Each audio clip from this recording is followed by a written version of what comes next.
Hi,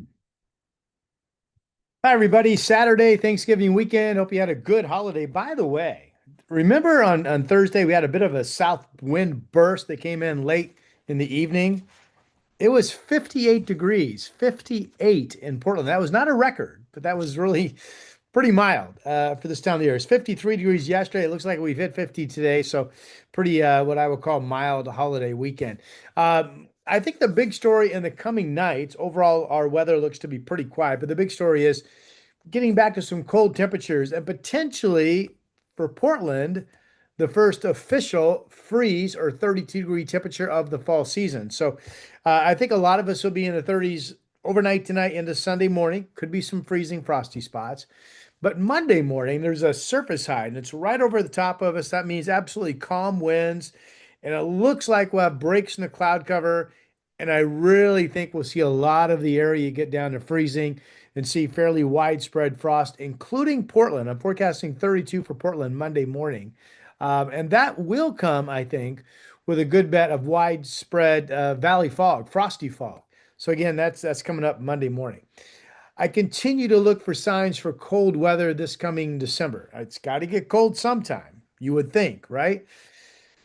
There's only one model, and it's a model that doesn't really have any climatology built into it. So the swings of it going to really warm to really cold and really stormy to not, the volatility of the model is usually way overdone. But that model does show a cold air mass December 10th coming down across all of the western US, would give us some decent snow levels up on Mount Hood. So we'll see. I'm going to show you a couple of the other more mainstream models that show that this cold air stays off to our east. I mean, if that's the case, we are going to be getting into some concern over the lack of snow and what is rapidly becoming a really incredibly slow snowpack start to the Cascades. All right. All this brought to you by the Momentous Wealth Podcast. Listen on Apple Podcasts, listen on Spotify. These are investment topics meant to educate you specifically if you are planning for retirement like I am. Brought to you by Momentous Wealth Management. They are a local investment firm licensed in Oregon and in Washington. Okay, so today we had partly cloudy skies, then the clouds have come in. There's the chance this evening of mainly some traces of rain. Notice radar. Most of what radar is hitting here, there's Kelso, there's up into Seattle. Mostly of what radar is hitting, at least here in Oregon and Southwest Washington, is water droplets up in the cloud base, which is thickening. So we could get some traces of rain this evening. It's not looking overly promising. In fact, if you look at this, I'm trying to with my eyes find, it's going to play one more time. I'm trying to find Portland, which is about right in here. Well, the clouds are thickening. Okay, all right. Um, Here is right in here, the little disturbance that's now starting to hit Vancouver Island that's going to sweep into our area this evening. It brings us a chance of traces of rain to less than 5/100 of an inch. That rain chance I've been talking about doesn't look like much. See the ridging behind it right in here? This ridging is going to strengthen, hold weather systems off, and give us a dry Sunday and a dry Monday with the next rain chance coming in on Tuesday. Okay, let's talk overnight low temperatures. This is going to show you projected lows each morning from the National Blended Model, starting with Sunday. So I said a lot of 30s overnight tonight. This shows 36, 37, Portland 35, Kelso, Longview, 39 in Salem, about 40 down in Eugene or 39. A little bit warmer down south of Lane County. You've got 39 in Tillamook. You've got freezing temperatures up around Tacoma. You've got 35 in Seattle, 20s over in Central Oregon, low 20s out east. I mean, they've been in the teens, and it's going to be another chilly night. Okay, so that's tonight. So Monday is the morning that I think has the opportunity to be the most widespread frost and freezing temperatures in the Willamette Valley that we have seen so far this season. And look at what the model shows. 33 Kelso Longview, 33, 34 Portland to 32 out in Washington County, to 33, 32 Salem down into Eugene, farther south, 38, 31 farther south, 37 Tillamook, 31 Olympia, Tacoma, 35 Seattle, 29 out in the gorge. This would be a light wind day. I really feel like Portland could get down to 32.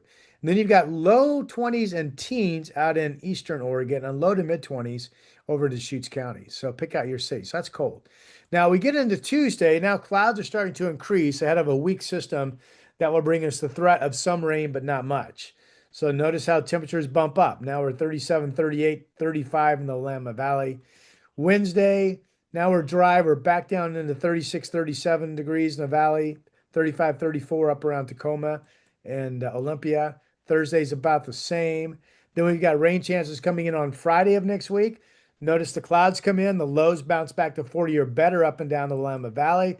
And even Saturday, it's even warmer, mid 40s as we pick up some wind with the second front. So you can kind of tell what's going on just by looking at the low temperatures if you've looked at other features of analysis. Okay. So that's the lows. We're really focused on frosty conditions Monday morning. Here is somebody said, Rod, why don't you show the European model? Hey, no one's been a bigger supporter of the European model and believer of it than myself over my 30 plus year career. I don't think the European model's been very good the last several weeks, but here it is. All right. And actually, for the coming 5, 6, 7 days, the models pretty much all agree. They all show the same thing. And I'll show you that. This is the little disturbance right in here that's giving us that threat of some sprinkles or light showers this evening. But then quickly coming in Sunday, look at the ridge right here. That's our dry Sunday. Here's our dry Monday. And then we get into Tuesday. It doesn't look like much. See, there's a little trough right here that swings through, and it's not. And a reminder that the cold air, the 2,000-foot snow level stuff, is on the solid blue 540 millibar contour. Notice that is nowhere close to us. So rain chance on Tuesday. At one point, it looked like Tuesday could be a decent soak. Now it's looking like, what was the latest? The latest Tuesday is maybe a tenth of an inch of rain for Portland. So that's not much. All right, we get back to dry weather behind that with another ridge out here in the Pacific on Wednesday and Thursday. And by the way, look at this high. That's crazy strong. 591 millibar center high for December. Are you kidding me? That's crazy strong. All right.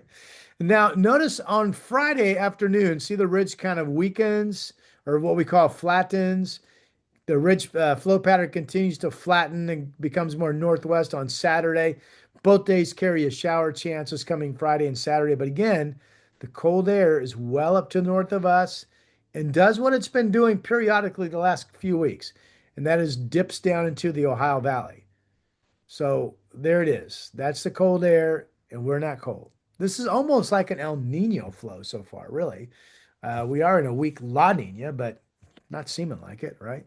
Okay. So let's just keep this playing. We're going to just play it all the way into, no, I think that's as far as it goes. As far as it goes is December 14th, and here's the blue line. There's just no cold air. Okay. So that was European. I said that the models are identical. Check it out for yourself. This is the American GFS. There's tonight's little disturbance. Here is the Sunday, Monday ridge of warm air that flattens, gives us a little trough action on Tuesday. The cold air again is way up to our north, dips down into the Great Lakes and the Ohio Valley, but nothing near us. We go dry on Wednesday, Thursday. It flattens and we have some showers on Friday. Here's the flattening of the ridge. Shower chance Friday and a Saturday. But again, the cold air is up to our north, although getting closer to the Canadian-Washington border. But mostly it's here, dropping down across the Great Lakes. And let's just play this out. It doesn't show any cold air. Through the 12th of September. Are you kidding me? Man. All right. Here's European. This is the European, what they call ensemble. This is the main European model. And I'm just going to show you air mass track. So you're looking for these cold blue, purple, green areas. That's the cold air. That's what we want to get some mountain snow. All right. This is this afternoon. I mean, it hit 50s. We're pretty mild. Absolutely. Okay, let's play it. Let's back it up. There's this afternoon. Here's a next shot of cold air. This is Tuesday the 3rd. We have a little front coming through, but the cold air mass itself is back up in the central Canadian provinces. That drop, look at that, drop down to the Great Lakes, but we're feeding off of warm air. This is later this week. We get some chilly nights, but the air mass themselves are warm.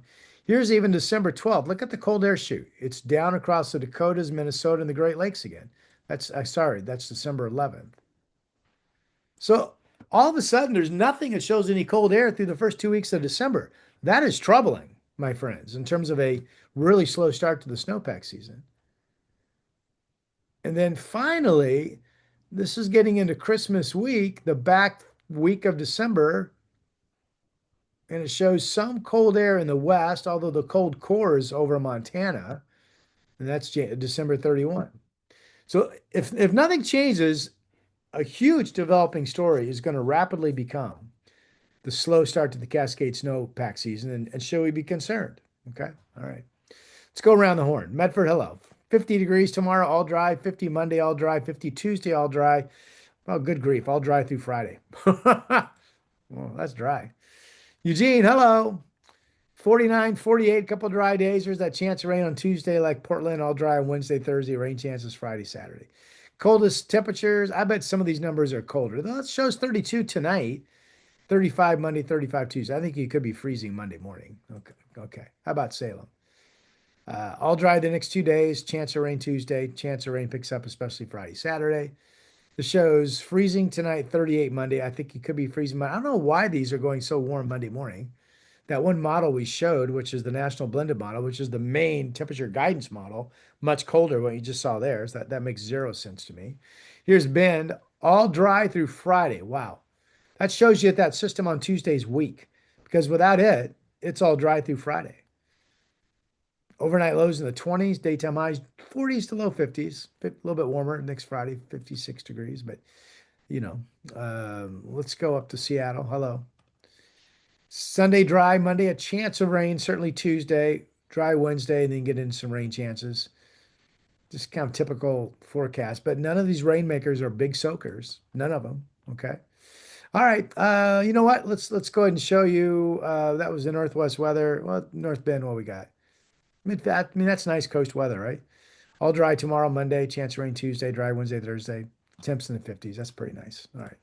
Here's Portland 7-day, brought to you by Hazeldale Tire Pros, off of Highway 99 up here in Vancouver. 36 to 48, fog to sun tomorrow. I think widespread frosty valley fog Monday morning, Portland 32 would be the first freeze of the year if I'm right. 46 in the afternoon. We would need some clearing sun just to get that warm. Tuesday showers, but it looks like less than a tenth of an inch.